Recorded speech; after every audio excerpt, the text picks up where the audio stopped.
தடைகளை விடைகளாக மாற்றப் போகும் தனுசு ராசி அன்பர்களே. பொதுவாக இந்த தனுசு ராசிக்கு இந்த குரு பயிற்சி பலாபலன்கள் சிறப்பு பலன்களே சொல்லலாம். அந்தளவுக்கு அமோகமாக இருக்குங்க. ரொம்ப வருஷமாக பார்த்திங்கன்னா நல்ல காலம் எப்போ வரும்னு கேட்டுகிட்டே இருந்தாங்க. அது இப்போ வந்திருக்கு.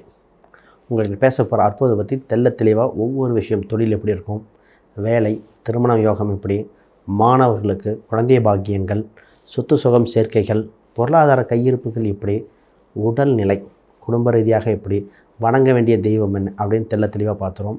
அனைவருக்கும் வணக்கம். நான் உங்கள் ஸ்ரீ சுபம் விஜயகுமார். புதுசாக பார்க்குறவங்க சப்ஸ்கிரைப் பண்ணிக்கோங்க. உங்கள் கேள்விகள் சந்தேகங்கள் பார்த்த பிறகு இருந்தால் கமெண்ட் பண்ணுங்கள். முதல்ல நான் உங்களுக்கு பேச போகிறது விஷயம் என்னென்னா, திருமண யோகங்க. குரு பகவான் 7ஆம் ராசிக்கு 6லிருந்து 7ஆம் இடத்துலேருந்து குரு பலம் வலுவாக இருக்குது. அப்போ அவங்க ராசிக்கு 1, 3, 11 இருக்கார். அதனால் முதல்ல திருமணம் என்ற ஒரு சுப செய்தி வரப்போகிறது. திருமணம் சம்மந்தப்பட்ட ஆதாயமாக இருக்கும். வரன் தானாக தேடி வருகிற சூழ்நிலை உண்டு. இந்த நேரத்தில் பார்க்குற வரன் ஃபைனலைஸ் ஆகும். இப்போ பொதுவாக திருமண வரன் சொன்னோடனே ஃபஸ்ட்டு கவனிக்க வேண்டியதுன்னா, நட்சத்திர பொருத்தம் மட்டும் பார்க்கக்கூடாது. 10 பொருத்தம் அது இப்போ 10வது. அது தவிர கட்ட பொருத்தம் இருக்கா, செவ்வாதோஷம், ராகு கேது எப்படி இருக்குது, கூட்டு திசை இருக்கா, 7ஆம் இடத்தின் வலு என்ன, குழந்தை பாக்கியம் இருக்கா, ஆயுள் ஸ்தானம் எப்படி இருக்குது. முக்கியமாக திருமணம் ஃபிக்ஸ் ஆனதுக்கப்புறம் திருமண நாள் பொருத்தம் முக்கியங்க. திருமண நாள் லக்னம் ரொம்ப முக்கியம். முகூர்த்த லக்னம் அதை கவனிச்சுக்காங்க. இதெல்லாம் பார்த்து ஃபைனலைஸ் பண்ணுங்கள். இப்படி பார்த்தா தான் கரெக்டாக இருக்கும். தோஷம் உள்ள ஜாதகத்துக்கு கோயிலில் வைக்க சொல்கிறது, மண்டபத்தை விட்டு கோயிலில் வைக்க. அப்போ தோஷம் இருக்கா இல்லையா இந்த மாதிரிலாம் பார்க்கணும். அப்போ திருமணத்துக்கு ஃபைனலைஸ் ஆகுது. இதோட இன்னொரு விஷயம் என்னென்னா, ஆல்ரெடி திருமணத்தில் ஒரு சில கசப்பு ஏற்பட்டு அடுத்த வரன் இருக்குமா அப்படின்னு நினச்சிட்டு இருந்தவங்களுக்கு மறுதிருமணம் வாய்ப்பு உண்டு. அப்போ மறுதிருமணம் நடக்கிறதுக்கு இந்த அளவுக்கு இருக்குது. இதோட ஒரு ஜாதக ரீதியாக பார்த்துட்டு கணவன் மனைவி அவ்வளோ பிரச்சனையாக இருந்ததுங்க, பிரிந்தவர்கள் ஒன்று சேர்வார்கள். அப்போ யூனியன் அப்படிங்கிற விஷயம் கரெக்டாக இருக்குது.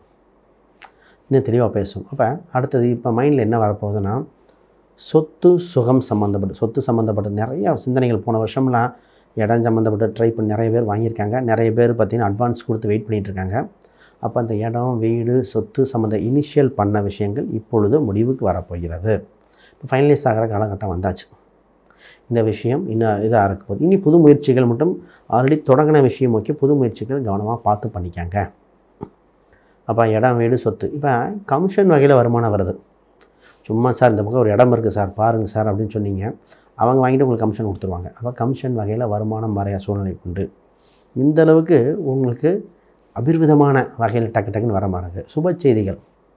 இப்போ உங்களை பற்றி பாப்புலர் ஆகிறது கரெக்டாக 1, 3, 11 தொடர்பு வந்தாலே விசிட்டிங் கார்டு அடிக்க போகிறீங்கன்னு அர்த்தம். இப்போ தான் சார் விசிட்டிங் கார்டு அடித்தேன், ஆன்லைனில் என்னை பற்றி விளம்பரம் கொடுத்தேன், பப்ளிசிட்டி ஃப்ளக்ஸ் அடித்தேன். அப்போ பப்ளிசிட்டி கொடுக்க வேண்டிய காலகட்டம் அது உங்களுக்கு சாதகமாக இருக்கும். இந்த நேரத்தில் தான் ஆன்லைன் சம்மந்தப்பட்ட பிஸ்னஸ்ஸு, யூடியூப்பு, ஜூம் கால் இந்த மாதிரிலாம் வந்துடும். மீடியாவில் வரக்கூடிய ஆக ஒரு வளர்ச்சியான சூழ்நிலை வந்தாச்சு பாருங்கள். இப்போ வேலை, 6ஆம் அதிபதி 11க்குரியவர். பொதுவாக இந்த ஜாதகத்துக்கு வேலைக்கு போகிற யோகம் ஃபஸ்ட்டு. இப்போ மனைவி பேரில் வேலைக்கு போயிட்டு மனைவி பெயரில் தொழில் பண்ணுவாங்க. ஃபஸ்ட்டு வேலைக்கு போகிற யோகம் நல்லாயிருக்கு. வேலையில் நல்ல முன்னேற்றம் உண்டு, லாபகரமாக இருக்க போது. மூத்தவர்கள் மூலம் வேலையில் இன்னும் அப்போ வேலை செய்கிற இடத்துல அண்ணன் சொல்கிறது, அக்கான்னு சொல்கிற உறவுகள் யாரோ ஒருத்தர் இருப்பாங்க, அவங்க உங்களுக்கு உதவி செய்ய போகிறாங்க. வேலையில் ப்ரொமோஷன் வரப்போகுது. வேலை செய்கிற இடத்துல ஒரு இம்ப்ரூவ்மெண்ட் நடந்து ப்ரொமோஷன் இருக்கும். ஒரு படிநிலை உயர போகிறீங்க, சம்பள உயர்வு வருகிறது. அப்போ வேலையில் எதிரிகள் தொந்தரவுகள் விலகும். வெளிநாட்டு பயணங்கள் இருக்குது, வெளி மாநில பயணங்கள் இருக்குது, அடிக்கடி ட்ராவல் இருக்கும்.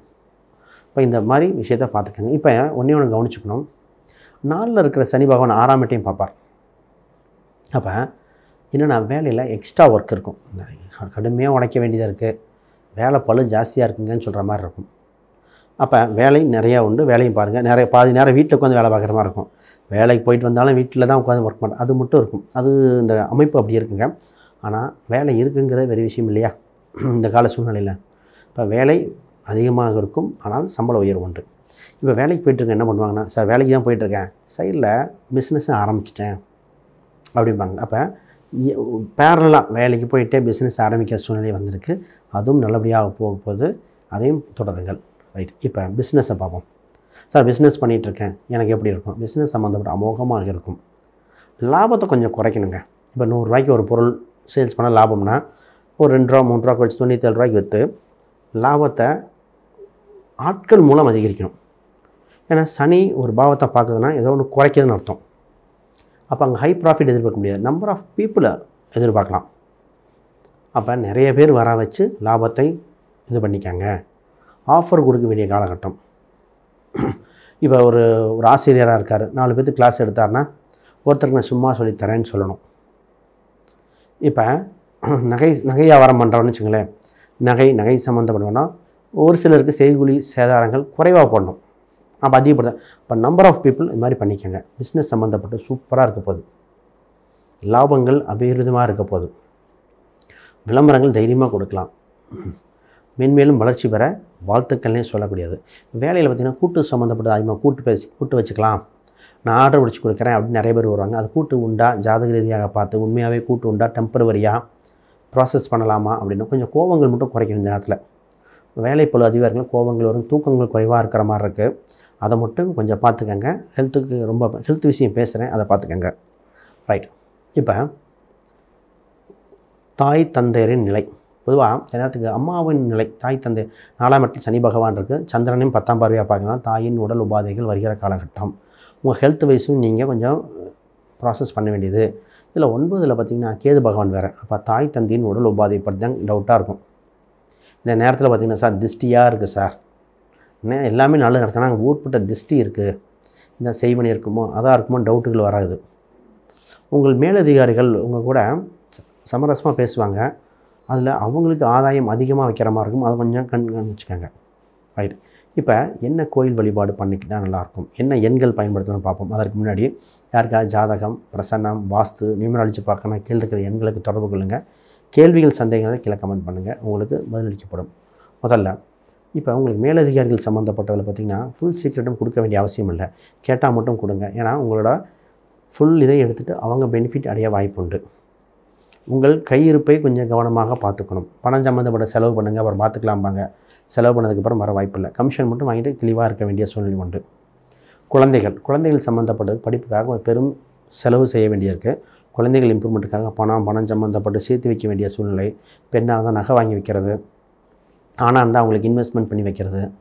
ஷேர் மார்க்கெட்டில் கொஞ்சம் கவனமாக இருக்கும். ஷேர் மார்க்கெட் யோகம் உண்டு, கிளவராக பயன்படுத்தி வெற்றி வாய்ப்பை பண்ணுங்கள். இப்போ தான் நகை வாங்குகிற யோகம் வந்திருக்கு. பொதுவாக கையில் இருந்தால் நகை சம்மந்தப்பட்டது இன்வெஸ்ட் பண்ணுங்கள். இல்லைன்னு டைரெக்டாக மனைவிடம் பணத்தை கொடுத்துருங்க. குரு பார்த்திங்கன்னா அக்டோபருக்கு மேலே 8ஆம் இடத்துக்கு வந்துடும். அப்போ 1-8 அப்போ 8ஆம் இடத்துக்கு குரு பகவான் பயணிக்கும் காலகட்டத்தில் உச்சம் பெற்றதை பயணிப்பார். இந்த நேரத்தில் டீலிங் பண்ணுறது கொஞ்சம் கவனமாக. 8இல் குரு இருக்கும்போது நகையாக இருக்கலாம், சிறு அவமானங்கள் மட்டும் அந்த காலகட்டத்தில் கவனிப்பேன். டிசம்பர் வரைக்கும் இருக்குது, இதை கொஞ்சம் கவனித்து கையாள வேண்டும். ஆக மொத்தம் ஒரு சில வழிபாடுகள் சொல்கிறேன், ப்ளஸ்ஸாகவே நடக்கிறதுக்கு உண்டான பார்ப்போம். முதல்ல நீங்கள் வழிபட வேண்டிய தெய்வம், குழந்தை வடிவத்தில் இருக்கிற தெய்வங்கள் அனைத்துமே உங்களுக்கு சக்ஸஸ் ஆகும். அப்புறம் குரு பகவானின் பீஜ மந்திரங்கள் நெட்டில் போடுங்க, பீஜ மந்திரங்கள் வரும். பீஜ மந்திரங்களை கேட்டுட்டு வாங்க. என்ன ஆகும்னா அது ஏதாவது தங்கு தடைகள் இருந்தாலும் விலகக்கூடிய சூழ்நிலை உண்டு. அப்போ கொஞ்சம் எல்லா விஷயத்தையும் பாசிட்டிவாக ப்ரோக்ரஸ் பண்ணுங்கள். சொன்ன ஒரு சில விஷயத்துக்கு இறை வழிபாடு செஞ்சுட்டு ப்ராசஸ் பண்ணுங்கள், வெற்றி வகை சொல்வீங்க. உங்களை ராசி எண்கள் 3, 9, 1ஆம் நம்பர் இதெல்லாம் யோகத்தை கொடுக்கும். உங்களை வளர்ச்சி வெற்றியை கொடுக்கும். முதல்ல அனைவருக்கும் வணக்கம், வாழ்த்துக்கள்.